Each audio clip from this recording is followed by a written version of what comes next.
mang cái miêu sang khai han miêu mun sầu mà này mình lừa lấyอย่างค่ะมองยาเขาแต่เป็นเพียงทุ่งเขาเนาะแต่ทวีเขาก็ในป่ามากุฎิกุตังปีนี้เนื้อฟังพึ่งพ่อนเข้าใหม่ในเนี่ยเราขับไปเลยกับวัดถึงที่เวงหรือในอันตั้งที่เวงหรือมันจะเล่นก็มีอยู่5 ตีมีหลายตีค่ะก็ใน5 ตีนั่นเนี่ยเปิดตีจงกัมพูชาไต้แลนด์เปิดตีจงตั้งในธรรมิกรามาจงสนุมเลี้ยงสำจงนำคำสำจงบุเสียนจงสุชนาธาสำจงพุทธสาวิกาใน5 ตีกันใน5 ตีนั่นหลักไล่มันอันนี้เป็นอะไรเป็นดีพุทธสาวิกาเนี่ยมีที่พุทธสาวิกาที่อมราบุราเนี่ยอันนั้นเนี่ยอันขึ้นเฮียนเนี่ยเป็นนายข่าวอนุโมทกันเป็นนังกันนายข่าวเรามุนมุสลิมสังกัดซึ่งเตี้ยอันมาตอบปังถามว่าถามลักสุดเหมือนในเจ้าสั่งก็มีส่วนขึ้นเลยนายข่าวก็มีส่วนขึ้นเลยควรเฮินเขาก็มีส่วนขึ้นเลยนี่อันนี้เป็นตื้อตั้งหลีบุญดาหนวดแดนเครือมือนายอันที่แล้วเห็นแห้งจนในขึ้นมาแห้งเลยวันนั้นเนี่ยพี่น้องไต้เขา ไต้เขาในสมอนกันหักในเขาว่าเป็นบอกเขาเลยมีบอกเมียวหนึ่งพี่น้องไต้เนี่ยมันนำมันนี่เลยเขาหัก เขาไว้กาขันหมอกปิดตอกหมอกปะตอกหมอกเหลืองๆนั่นต้องสัพยามโหแต่มันเนี่ยเขาพวกหมอกปะตอกพวกเขาซ้อนนำมาแล้วพวกหมอกปะตอกนั้นกี่มาในเด็กเขาปักเอาเนื้อหัวเขานั่งยิงมันเขาเกี่ยวนะแต่กับไต้เขาก็สำเกี่ยวเนี่ยมีหมอกเมียวหนึ่งนั่นเป็นหมอกหังค่ะนะจะพอตอบได้เรื่องหมอกหังหมอกหังไงวะหมอกวันสองจะสั่งเขาไต้เขาในหักหมอกวันสองจะหมอกวันนั้นทำหมอกเมืองไต้เขากันเถอะล่ะหมอกเข้าไหมครับหมอกเข้ากันนะพวกเข้ากันหมอกวันหมอกมาหมอกวันหมอกเขาแต่ว่ากำลังเป็นหมอกจริงนี่แหละเป็นหมอกวันcáiการทอนกันหักหมอกวันวันในสีตาก็มาน้ำนำในหมอกวันนั่นเลยฉันก็มีเลือดเถื่อนนี่มีอะไรกันเพราะมีเลือดเถื่อนมันไกลเขาว่ามันจำเขาว่าไกลเขาไกลกับมีก็บนพวกหมอกก็พวกของตั้งต้นบางเดียวกับมีบน2-3 ต้นนี่ก็พวกหมอกมากก็แต่มันไกลเขาก็นั้นเจ้าคู่หลงไว้ว่าจิมือปนมา20 ปีเท่านั้นเพราะใครหมอกวันเนี่ยมามีจำที่เขาหลบฝุงระวังเฮิรนเขาหลบฝุงระวังเกี่ยงเขาจะว่าไหนเพราะใครหมอกวันมามีจำเขาในเขาเด็ดกับฝุงได้ถึงได้ร้อยจะเลยมาฝุงระวังเขาค่ะมาฝุงระวังเขาได้เปิดเอาเจ้าสั่งเจ้าจ้างเขากะเฮียนดีเงี้ยถ้าเขาเขียนมาหั่งกล้วยหมอมาหั่งกล้วยเขาหมอเขาเขียนก็บนหมอกก้อนกับหมอกไกลๆมันมามีจำเขาห้ามสั่งเอามาห่มมือเขาเลยอย่าไปให้เป็นเรื่องนั้นเนี่ยสั่งว่าปันเจ้าคู่หลวงเขา เสื้อเขาจะได้ขึ้นมาเขาบอกว่าให้ขึ้นเลยเมนักสืบเขาละเมปันลูกเห็นเหมือเขาจะเนี่ยให้เขาเลยปงสอนนักสืบเหมือแหลกลายด้วยปิดด้วยเส้นตั้งเหมือกว่าเนี่ยเขามาปิดด้วยอันนี้เป็นยังอันเอาเงินหลวงมุสลิมสังกัดซึ่งไต้เขาตอนนี้สั่งหังปงมาเขายางมาเลยเข้าดัง4 ปีปั่นเข้ายามแทงเองแทง5 ปี 6 ปีตอนนั้นเด็กเขาได้หันมาจะสั่งลักสุดหมอเขาจะเตือนอะไรเห็นลักสุดหมอจะไหน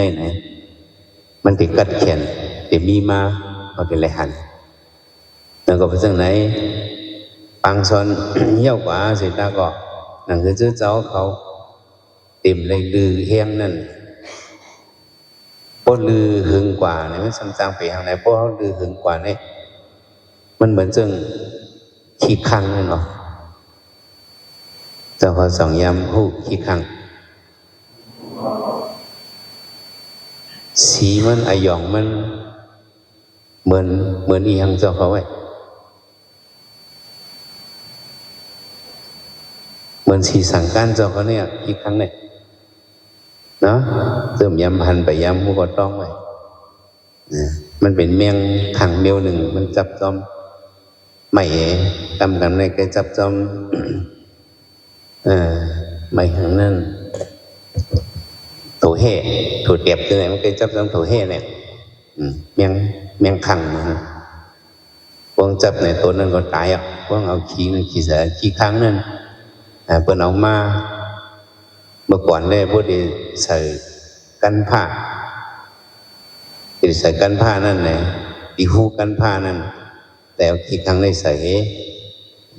กันผ้ากันเล็กนั่นจะระบบลามไพ่เหเอามาหยิบใส่กันผ้านั่นไงเพราะขี้ค้างนั่นเสื่อมกว่าพวงขึ้นแหงมาเนี่ยก็กันผ้าเนี่ยมันจับมันขี้ค้างนั่นในพวกยาไพ่เนี่ยมันปวดแบ่งค่ะพอมันไปยานไพ่เนี่ยมันสมเกียรติว่าเกียรติรักว่าการเฮียนเจ้าเขาเนี่ยก็ว่าเขายันการเฮียนกว่าเนี่ยก็น้ำเสเคยเฮียนในโกงเกียรติกว่าเลยเนาะเพราะมันเกียรติกว่าเนี่ยเขาเดี๋ยวปั้นให้ทางสังคมมันไรแล้วก็นั่นแหละอย่าไปให้เจ้าเขาเพราะเลยขาดการเฮียนว่าเจ้าผู้หลวงเขาทั้งเสียชาหลวงเขาอุปกันเองอะไรที่เป็นห้องเฮียนเข้าไหมอันเสียงเงินอันนั้นเด็กผู้กับมันเสียงกุฏิกุตั้งแต่ที่โตส่งกันฮือแต่ที่ส่งเจ้าสั่งเขากะฮือแต่กองเรียนที่ฮับเฮเลฮิตบางทุกคน45วันฮือเนี่ยแต่ความใจเขาก็ว่าดีเบิกเขาเยาเบิกหังเยาเบิกเงินอ่ะเพราะมีเงินอ่ะมันไปเยาน่ะแล้วเงินสื่อตั้งมันนี่เฮ็ดเลยก็กล่าวว่าอันเอาเฮ็ดการไปปิ่งอย่างนี้ได้เขามองว่า มันมีน้ำต้นคนด่าซื่อเขาคือเขาภาษาเขาหลีกไล่เขาคนด่าศาสนาเขา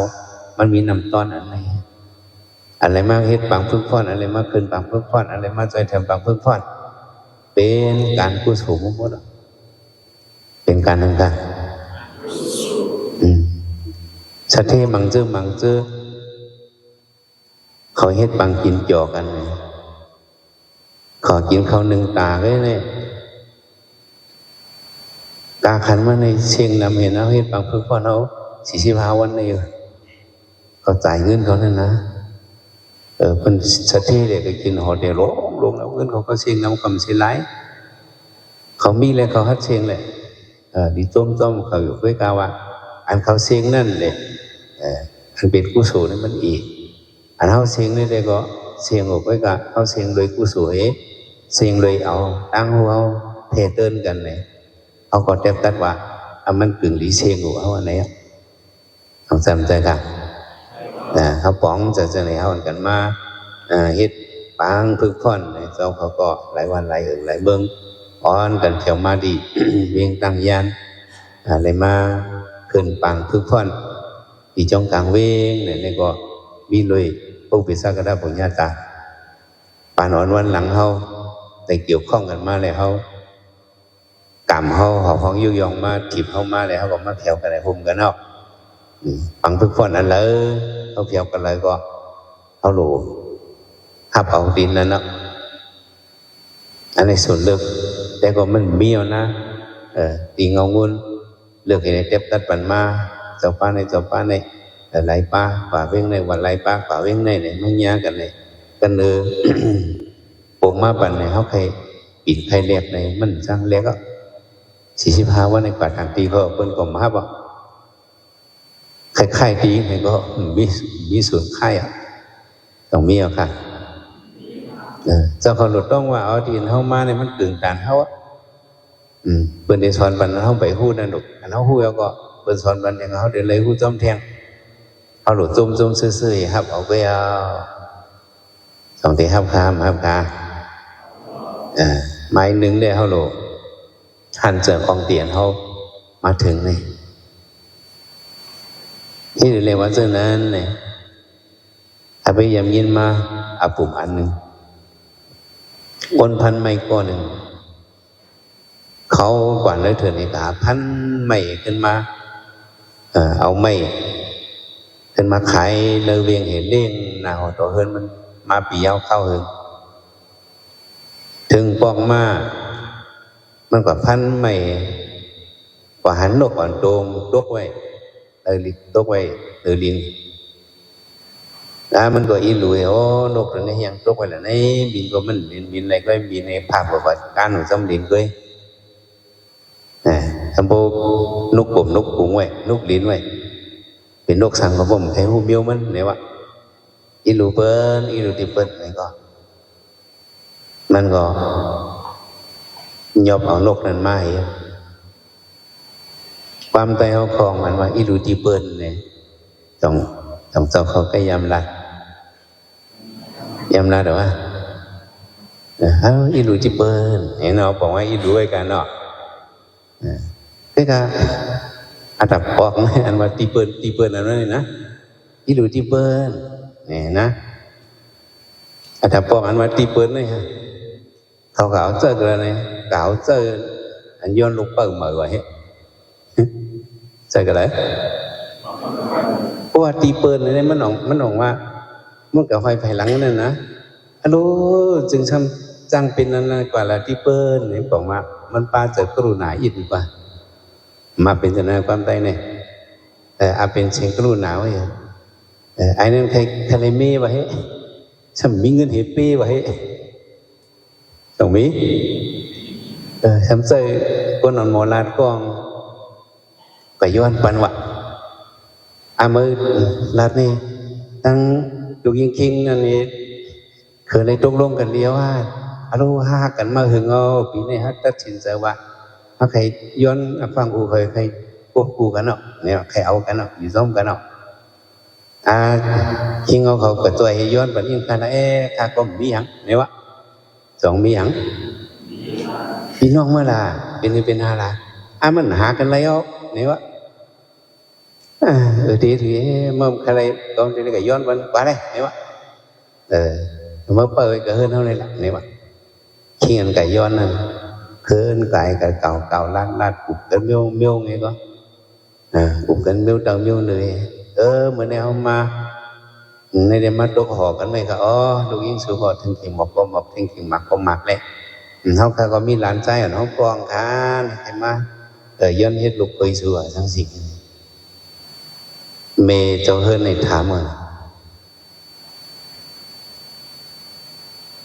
มันนั่นเป็นอยู่ไอ้ห่างพังจ่องเรียกว่ามาให้ก่อนเสียอย่างนี้วะใช่ไหมเมียวนางยังไงคำถามจดถามจี้จ่องมีเงินข้ามหือมีก็ที่เปิดไงวะไปมีก็ที่เปิดไงวะสองมีเฮินสองหมอกล้าขายถ้าหมอกล้าขายมันก็ใช้ที่เปิ้ลเห็นไหมวะกินก็หมดละแก้งก็สองมีเงินมีที่เปิ้ลสองมีคำมีที่เปิ้ลขอกำเดือนนั้นป้าหังเลยตีเปิ้ลในนายก็ถ่อมไม่ว่าถามว่าลูกขอยนั่นที่มีตีไหนนั่นนะพ่อหมอลูกยิงปั่นเอามาให้ลูกขอยเอาเพื่อมาให้ลูกขอยมาคืนขอยเอาเนี่ยเนี่ยเต็มมันมีหางสองมินายในกับป้องกินกันมาถามปะนึงซึ่งว่าเอาจ่อลูกยิงเอาหลายๆในมีหางหิเปียกไงมาเอาให้ลูกขอยเขาเป็นในจังยี่ดีหอดขึ้นองโลสุดเลยเอาถามมันว่าสองมีข้ามาเนี่ยก็มันน่ะมีหางไอ้เสื่อมลาดวางมีเลยห้าวางมีอยู่ที่เปิ้ลมีที่เปิ้ลลงมีที่มันรู้เนี่ยนะว่าที่เปิ้ลอันนั้นเป็นข้ออิรูเนาะพดถ่อมกล่องซะเนี่ยนะลุงกับพันไม่ในก็มันก็ว่าโอ้ดกอันนี้ดีอิรูที่เปิ้ลอะไรจากไหนบอกดีอิรูหนาวนั่นดีอิรูที่เปิ้ลเอาเก็บมือเลี้ยงให้กว่าก็เก็บไว้มือเลี้ยง เมื่ออับน้ำหมอนสังหมอนปันนี่ก็เลี้ยงนี่ใส่เนื้อขอบปันวีก็เลี้ยงนี่ตั้งกิจก็เลี้ยงน้ำก็เลี้ยงนกอ่อนตัวนี้ก็2-3 วันมาอยู่ลีมากครับยกเรียนมากหมอมาจองก็ปล่อยมันก็สมกว่าอยู่ที่จอมเฮือนนี่กำลงมาเรียนนั่นเฮือนเขาเข้ากันนั่น2 ไพ่เขาไหนทีนี้มันอยู่ลีแห้งมาเตียวเนี่ยนกตัวไหนมันก็วนพอเจ้าเฮือนก็เนี่ยเก็บเอาเขามาเลี้ยงเขาอะไรเป็นเพศสังว่าเขาไม่อยู่เนื้อเถิดเนี่ยมือตึงมีอะไรนั่นสังว่าเมียวเถิดมาหันเขาเนี่ยก็ติยบกินเขาย่อสังว่าหมามาหันเขาก็ติยบกินเขาย่ออันนี้เนี่ยมันจ่อยสักเขามาเขาก็หลุดเลยตกกี่สู้กันมาเนื้อเนี่ยนกตัวเนี่ยวนเผยน่ะเนาะเนี่ยพวกเจ้ามันเนี่ยลุงพันเพื่อนในกับพันไม่ขึ้นบอกมาเนี่ยนกอ่อนตัวในห้องเสียงลีเสียงมานี่ครับตอนมันวะนี่เสียงห้องก็เหมือนเพื่อนว่านกตัวในเอามาเนื้อถึงภาษาเมียงเพื่อนเสียงก็หวานไงก็เจ้าอันกับพันพื้นมาเนี่ยผมมายินเสียงนกอ่อนห้องเนี่ยปุ๊บปีวะเป็นอังกว่าอย่างแต่เนื้อแล้วมายินเสียงนกอ่อนห้องเจี๊ยดเลยมันก็หายลงกับมันก็หักหน่านกนั่นนกก็เนี่ยกึ่งดังเขาเก็บมาแค่กึ่งดังเขามาแค่อย่างเมื่อเห็นไหนก็มันก็เลี้ยงเป็นเขานำตั้งกินหมักไม่หมักตอกเลี้ยงเป็นนกก็พอถึงขิงกลางเนื้อมาก็ลูกคาเล่เนี่ยพวกเจ้าเฮือนนี่ก็มีเสียงมังกราลีก้นหิมหอมเนี่ยป้อนกันมาด้วยคนพวกข่อยมันวะสุกันไล่กันเลยไหมนกมันเนี่ยเนาะยำยินเสียงยำฮันนี่ป้อลูกอ่อนก็มาด้วยคนหลงก็มาด้วยพี่น้องแขกพี่ไก่ก็มาด้วยมาเปิดด้วยนกของตนห้องย่อเนื้อกับก้นนั้นมาด้วยนกนั้นมีก้นกองมาด้วยหานกตัวนั้นเองชำวางว่าความคอหนึ่งวางกับเส้นถึงในเขาว่าเป็นนกหางดีเสียงผิงเขาด้วยได้มันหางดีเขาว่าเสียงหวานว่าเสียงผิงเขาทำได้มันหวานกะหึอันหวานนี่ทางนี้เนี่ยกำลังหาหนึ่งมีเนื้อถึงภาษาพิงอันไหนก็เป็นนกเงินไงเนี่ยว่าอันก็หันเนื้อถึงภาษาพิงเป็นนกคำกว่าหนึ่งเนี่ยว่าเป็นนกหังเพราะว่าคิงพันไม่ในระยินข่าวอันนั้นอ่านสุวรรณในเป็นนกคำในมีแต่มีเขาหันมาเนี่ยว่าอันนกสุนัยเป็นนกเงินไงว่านั่นเป็นนกคำเสียงหวานเห็นในหางนี้ในเดี๋ยวกันนั้นคิงพันไว้ในใจมันพอจับตีเหนือนกเงินเนี่ยใจมันกับมองทางกับมองนกคำกับมองนกหังกับมองนกคำก็กับพันพื้นหมดแล้วก็หาด้วยอยู่ที่หันนกคำอยู่ที่หันนกคำมาหันป่าไหลเลื้อนก็มาหันป้องเปลี่ยนปอกมากเกินนกอันมีอยู่ที่เฮือนมันในห้องแล้วปอกมากข่าวเนาะห้องทิพๆจบก็เสียงนั่นก็ห้องหวานหนูกูบอกก็เบอร์หนูกูบอกก็คิงพันไม้ในเหมาเข้าหูมันเนาะมันใส่ใจป้อมใส่ใจก็นกในก็ห้องกับห้องขึ้นก็มีคิงในมาโจมมันเพื่อนไหนนกตัวนี้ก็ว่าเปิ่นดูเฮาร้องนกว่าพอถึงวันมาก็ได้ขึ้นเลยบินป่านนั้นเถอะเนาะหรือเมื่อหาปีก่อนน้องเขานกวันต้นก็เจ็บตัดใจมาเนี่ยถึงหนังวันหนึ่งมานกตัวนี้มามีเล็บเฮิร์นมัน3 หอบหลายหอบเสียงห้องก็ห้องคือเยอะๆมาเสียงคอโคมันลูกในห้องนี่มีใน3 หอบถ้าเพื่อนมีเนี่ยมาปั่นใส่ที่กิ้งพันไม่ในก็3 หอบหลายหอบ3 หอบไปก็มาห้องจิบๆตบๆไปก็ถึงมาตามคำในก็นกในก็มีนกว่าตั้งตกมีเงินดังเลยพวกนกในมีนกว่าตั้งตกเหี้ยในก็กิ้งพันไม่ในก็ล้อมตัวนกนั่นเงาเหลียดในมัดทองเสือนกนั่นนี่ก็ทองเสือปีกนกอันตึกอายในมีนนั่นไงเงาปีกนกนั้นมาใส่สายตางในพ่นเลืองกว่าเสียงว่ะเป็นนังกว่า เหมือนไอ้หยองสีคำไว้นะมาปั๊บนี่ก็โลนกอันนั้นก็ไปเอานาเนี่ยนกห้องป้ามันก็บินเข้ากันแล้วถึงภาษาเวียงเป็นทำไมคิงในสังตัวเมื่อไงมันมินหอบ3 หอบก็เสียงห้องดีถ่อมลงนะมันมามินหอบหิ้วเก่าเนี่ยก็ต้มตุ้ยดีๆเนี่ยมาเผิงบินก็เที่ยวไกลแต่ดันเขาตุ้ยเงาเล็ดทองนี่เลยอันเนี้ยดิเป็นนกข้ามไหนบอกก็แม่เป็นนกหังนกข้ามบินกว่าเดียวแหละก็มากขึ้นนะลูกต้องมากนี่มันเป็นตอนสอนเขาจึงหือกวนเขามังกวนเนี่ยห้อมหมอไว้กาขันที่มอมเขาห้อมหมออย่างเนาะห้อมหมอไว้กาขันที่มอมเขาเหมือนจังคิงก่อนนั้นมันพ้นไหลไปนกข้ามมันหูด้วยเลยของนกตัวนั้นก็เบิ้งกับโกเลี้ยงโกผมนั่นก็สิงก็มันออกข้ามเอานะเถิงมาอยู่ก็เฮิร์นถึงเอาเนี่ยก็คิงนั่นทำจับใจมันเนาะเนี่ยในนกตัวนั้นมันพ้นไถ่ขนมันเอาไปเป็นคนค้ำก็คิงนั่นมันตัวมันถึงที่ว่ามันบินกว่าไกลจังเดี๋ยวหัวเป็นนกค้ำในก็แหนงขึ้นแต่สุกเขาก็เอาหาก็อย่าไปให้แหนงซึ่งนั้นให้เขาเลยหมอไว้กาขันยิ้มหอมเฮาอันมีอยู่สื่อมือจำเฮาเนี่ยเขาหลบไว้กาขันเพราะเขาไว้กาขันยิ้มหอมเฮากับไว้กาขันต่างตีนมานั่นมันจำเฮาต้องใจเนี่ยมันจำเฮาอันมีอยู่หิมหอมเฮาในเนี่ยมันเป็นนกคำบนตาเฮาปีเฮาก็เอาน้องเฮาก็เอาไอ้กอเฮาก็เอาอันจำหิมเฮาเนี่ยเขาหลบมัดว่ามันเป็นนกคำเจ้าเขาว่าเป็นนกหังไอ้ก็เขามังซื้อ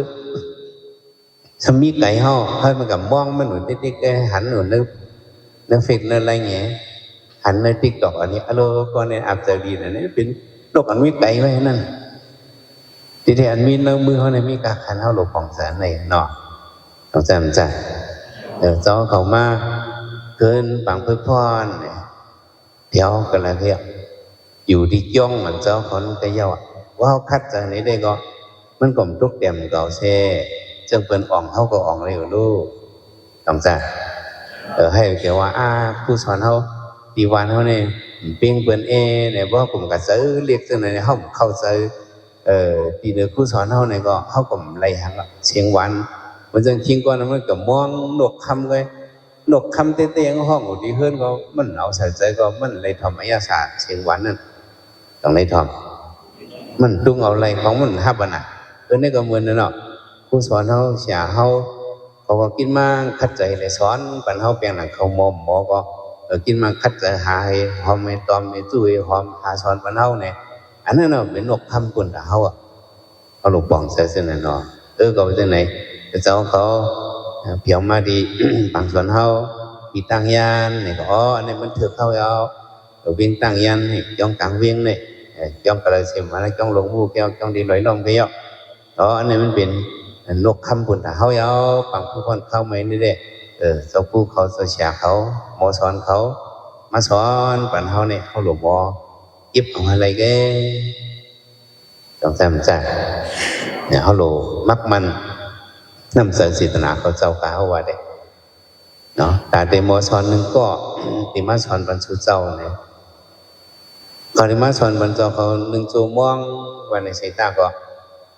เขาเรียนเลยด้วยมาดีมันเตรียม3 จูม่วงนี่เป็นพระเจ้าเขายำเฮ็ดผู้สอนมาจากเขาเดียวหูเนาะหนังคือเขาเดียบปองหนังคือตะปี้เขาเดียบปองนั่นเนี่ยเขาเจ้าเลยคัดเจอเห็นมาแต่เดี๋ยวมาส่งจอเขาเสนอเนี่ยก็เสียสมาเนี่ยก็กินมังคัดใจเลยส่งมาปันในเจ้าเขาโหลดไว้กลางขัน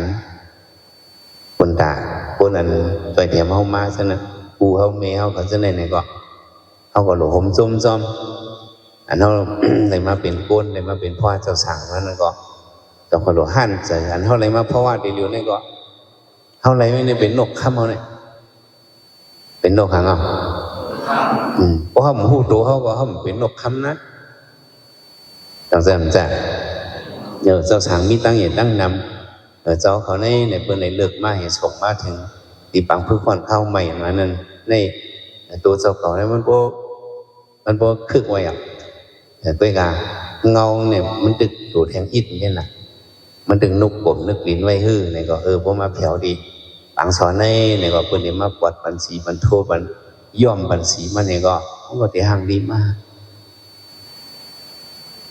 เมื่อคนมาหลายวัน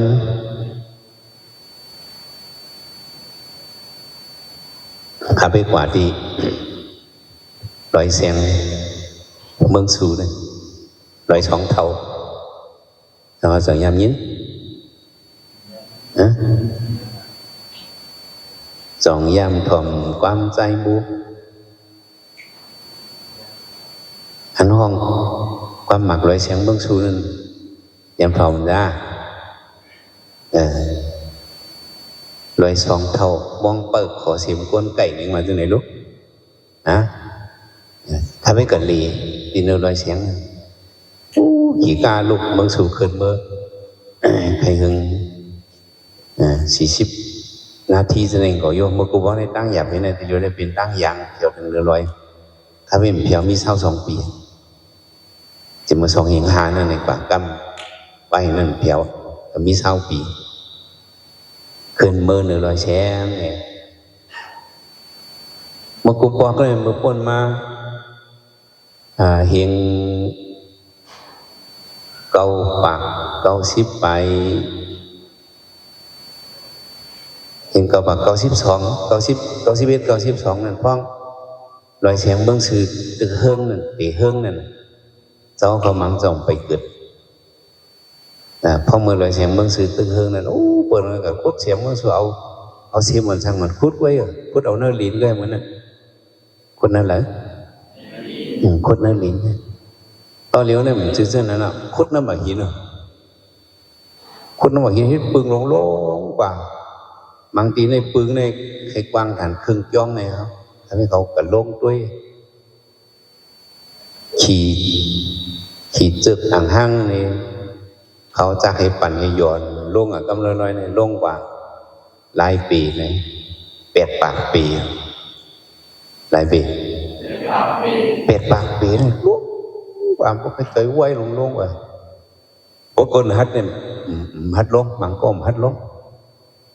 งกับ8 ปากปีกับ2 เท่าคน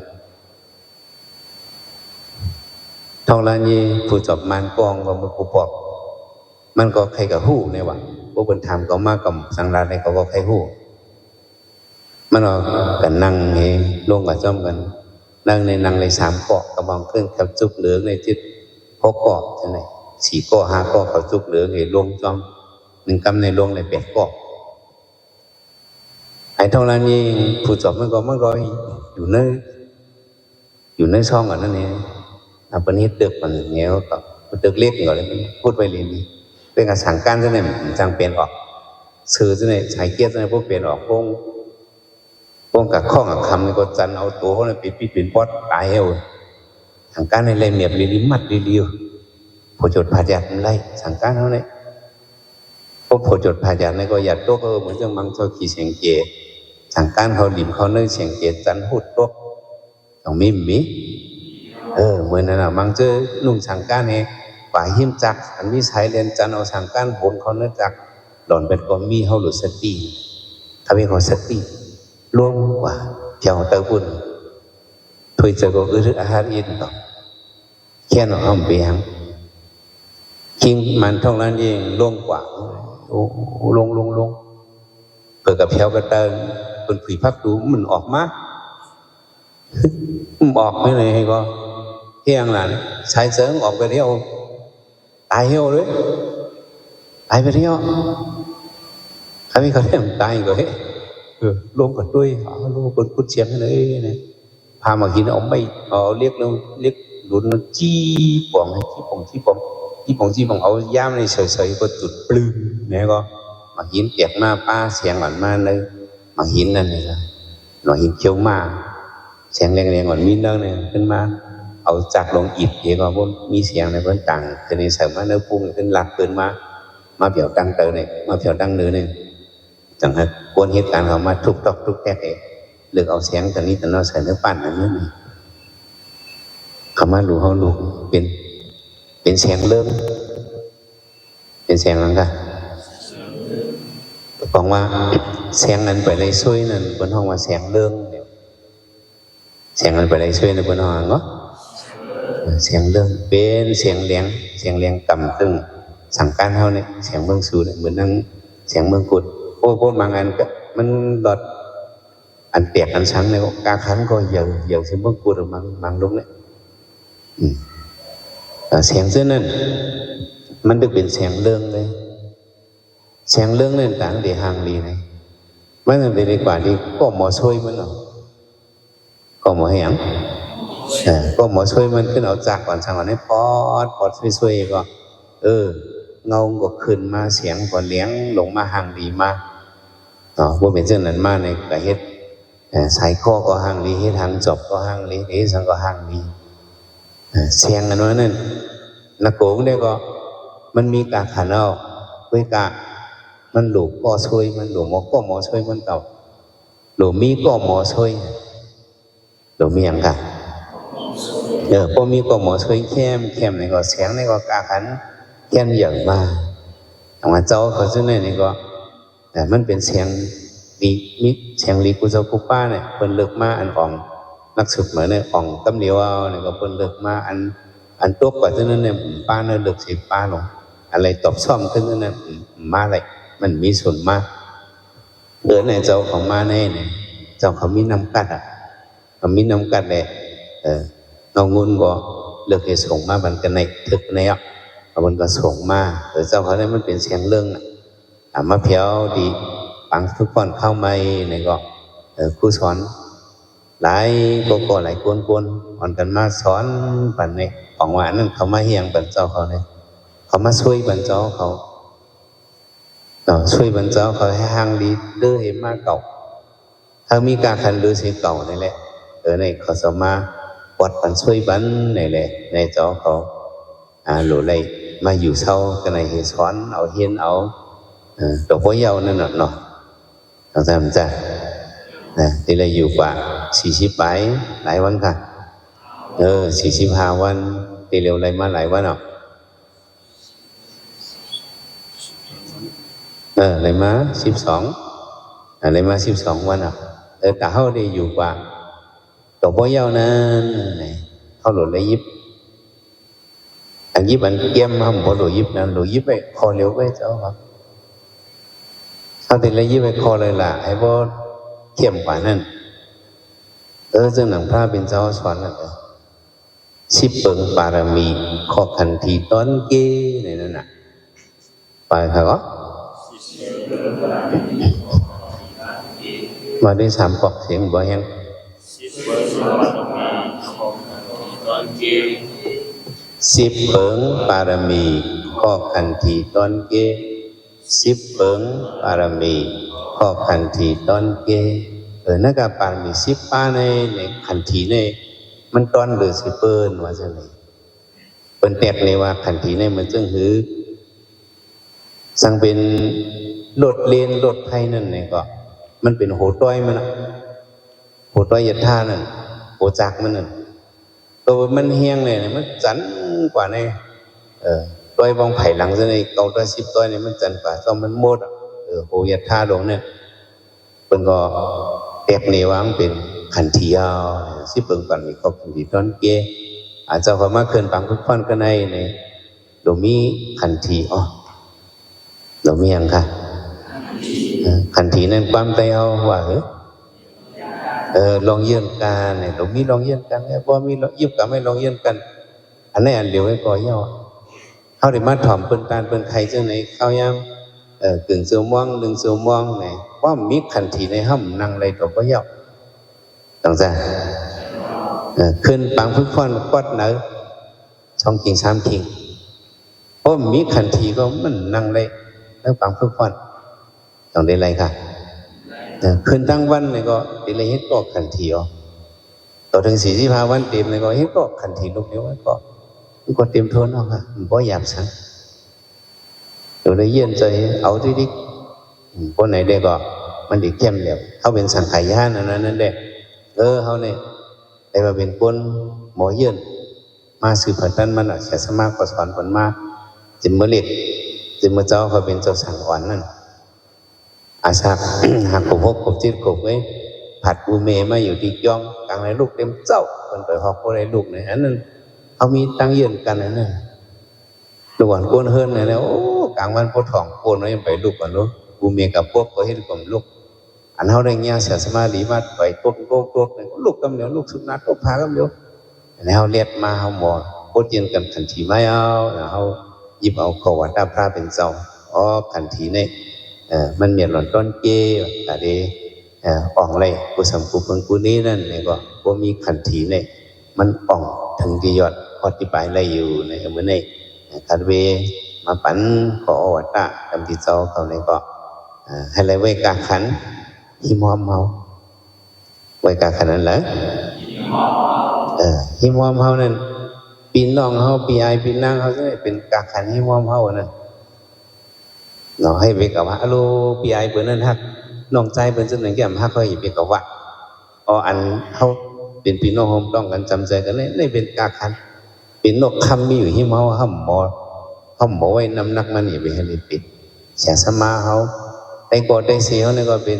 นกหางดีหิมเฮาเมื่อไหร่มันบินกว่าไกลเอาเขาสั่งว่าอโลก็พี่สิหลายนี่อันนั้นเนี่ยมันแหน่งขึ้นอยู่นั่นมันถูกเมื่อตึกมีจำกันให้ไว้กาขันเมื่อตึกมีข้าวยามให้ไว้กาขันข้าวยามในสอนเฮียนเอาปะเจ้าป้าหนึ่งในป้าหนึ่งเนี่ยก็อย่าไปเท่กันเนาะพวกเท่กันมากกว่าที่โมซี่กันพวกซี่กันก็โมเตียกกันอย่าไปซี่กันเจ้าป้านั้น มันกัดมันเขียนนี่ก็ผมจมลองตั้งกัดตั้งเขียนมันจะคัดใจเตะแหละหยันเจ้าลีเตะเปิ้นมีปารมีเตะเปิ้นมีตั้งคัดใจเตะเมื่อสอนเฮียนก็เปิ้นเฮียนเอาเตะแหละเอามันอ่องกว่าซึ่งนั้นผมจมเท่าก่อนคือตีเหมือนซึ่งมันนั่นเท่าก่อนที่คัดใจซึ่งมันกว่าผมจมอันมันจะอ่องมาในเตะในคนคือจิริชินในเปิ้นเลยเอาน้ำใส่กันซึ่งไหนเป็นน้ำใส่ขึ้นเยอะอย่างนี้เนี่ยเจ้าเขาเคยเป็นก้นตกเตี่ยมมากเคยเป็นก้นขึ้นเยอะเพราะเคยเป็นก้นขึ้นเยอะในตีเลยซีนี่เปิ้นจริงๆฮะตีเลยหมอยองย่อเปิ้นนะตีเลยหมอยองย่อก้นอะไรฮะซีเปิ้นฉะนั้นเนี่ยเขาก็ขึ้นเยอะนะลาดูพี่เพ่เขาผมยำหมดเพ่คำขึ้นเยอะอันใจซีเนี่ยก็เป็นใจอกุศลอันใจหมอจมต้องเป็นไหนเป็นใจกุศลมุติตานะ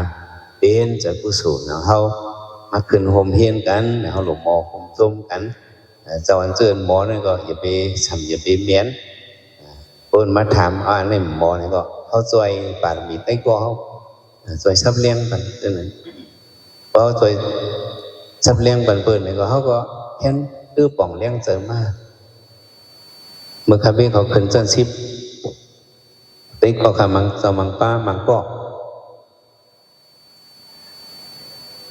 คำจ้อมในดิกภาษามังอันนี้คำติมตอบไล่เอาเนี่ยพอมาหูมาจ่อยเขาอีกเนี่ยกันคำกันนอนก็เฮิรนเขากันนอนเฮิรนไปก็เขาเองตีเลยเห็นในตัดตีเลยเห็นในนับไปนับตีเลยเห็นในนับไปติดปั่นตีเลยเห็นในสอนพอมือหลังตีเลยเห็นในตั้มว่างเนี่ยสอนปั่นไปก็เขาอันคำเลยคืนจุชินนะเขาก็สอนปั่นเขาเองเขาเขียนเตอร์บัวมาเห็นนั่นเลยสิวเขากับปงปั่นปืนเนี่ยเขาในเดียยอมกับเสร็จลองจากก้าเมียงบันกันได้เนี่ยอันเอาปีญาจอยแถมเมียงบันกันได้เนี่ยมันเหมือนจึงเขาจับไพเตียนเจ้าเขาสองยามจับไพเตียนจับไพเตียนความเตเอาว่าเอาไพเมื่อกู้วันมันแหล่งว่าจะไหนกูบอกเหรอกู้ไพย้อนกู้ไพยินว่าจะไหนแบบมันถือความมานั่นนะเป็นความเตย้อนกู้ไพกันยินนี่บอกว่ามาย้อนจับเอาไพนั่นก็ให้ก็สองเหลี่ยมมันมีเลี้ยงไว้เหลี่ยงมากู้เสยนี่ก็จับกว่าสองเหลี่ยมมากู้เสยแทงนี่ก็เป็นกว่าสี่เหลี่ยมในเทปที่ปิงยาวก็เหมือนนั่นเนาะเขากับแทงเปิ้นนี่ก็เขาสองย้อม มันยอมแต่ว่าเฮาหมอนี่ก็อย่าไปว่าหมอคนอาจเจ้าก็เหลียวกุ้ยอันเจ้าก็มาขึ้นกันในก็เจ้าก็หลมียังอ่านหลมีหยังค่ะยังอ่านหลมียังอ่านเฮาที่เตรียมสุดมันเฮาได้ขึ้นมือจ่อยปีกยองเฮาเฮ็ดเจ้าผู้กว่าเฮาหลไว้อันนี้ที่เตรียมสุดมันนั่นแหละอันไว้ทางภายหลังนั่นก็ได้อ่านเป็นนั่นซื่อนี่รับไว้หังฝาหังมันที่เตรียมสุดนั้นบอกได้เด้เจ้าก็มาสอนเห็นทุกท่อนกันไหนก็เสียสมาตั้งหนองตั้งหลังได้ก็เจ้าเขาตั้งหนองตั้งหลังก็ก็เนี่ยก็สอนก็เพิ่นว่าเฮ้กับเขาตั้งยานเพิ่นว่าเฮ้ป้องเจ้าหมอมาเฮาได้เลยทำมันใจอย่ามันอิงปึงมันกว่าเสียสมาก็ใจอย่าเจ้าเขาเนี่ยเฮาก็คือเพิ่นนี่ได้กึ่งตั้งใจอย่าเฮานั่นเนี่ยเฮาเขามากันไหนเนี่ยก็เจอเจ้าเขาอะไรไว้กาขันหิมอมเฮาเฮตึกส่วนปันเจ้าเขากำเนิดสุดเฮ็ดฉันก็เห็นเอาจังได๋ก็ให้เจ้าเขาเห็นเฮาหมอเต้ๆนี่เห็นให้หมอจังหือพอเห็นเฮาหมอเต้ๆนี่ก็ตั้งคัดเจ้าก็คัดเจอเต้ๆบ่นี่ก็เฮาก็หมอเต้ๆฮู้เต้ๆเกี่ยงเต้ๆนี่อันนี้เด้มันใจตื่นอะไรพวกเจ้าเขาสมียังอ่านนี่พวกเจ้าเขามาเห็นกันนี่ฉันได้เป็นจังหือนี่ติมาเห็นต่อเต้นี่กันนี่ติมาเห็นจังหือพวกเจ้าเขาเห็นต่อเต้นี่ก็ฉันได้เป็นทางไว้ล่ะเป็นต่อเต้ให้หมอก็ต่อเต้หมอไปหมอเต้เพิ่นสอนมันสอนให้เป็นเห็นนี่ก็หากันบ่ก็ให้ก็แฮ่นี่เด้มันเป็นต่อเต้ไงมันก็จังขึ้นซับเลี้ยงนี่เสียงจังขึ้นซับเลี้ยงนี่จะสั่งน้องเขาซึ่งจังขึ้นซับเลี้ยงนี่เขาก็หังเมื่อเขาก็เห็นเฮ้ยต่อเต้แกเขาก็หมดต่อเต้นั่นเด้น่ะพอเขาปัดเต้ๆฮู้เต้ๆนี่ก็ในเป็นในก็นี่รับรองอ่ะแม่นหรือยังนี่อย่าไปทางเทอมล่ะเนี่ยเขาฮู้เต้ๆก็เขาก็เอาเป็นคนเต้ๆเป็นครูก็เป็นครูเต้ๆนั่นมันนี่ขอกำลึงสุดเต้ให้สั่งเจ้าขอเต้อย่าไปเฮ็ดต่อเต้เฮ็ดสังแก้วนะอันนี้เนี่ยอย่าไปเฮ็ดต่อเต้เฮ็ดเต้ๆอะไรเฮ็ดจังไงครับเจ้าเขาเจ็บตัดล่ะเคยเป็นคนต่อเต้ค่ะเคยเป็นคนเต้ๆไปทำซ้ำบอกนะเคยเป็นคนต่อเต้ฮะเคยเป็นคนเต้ๆค่ะเคยเป็นคนเต้ๆคนต่อเต้ฮะเคยเป็นเต้ๆฮะ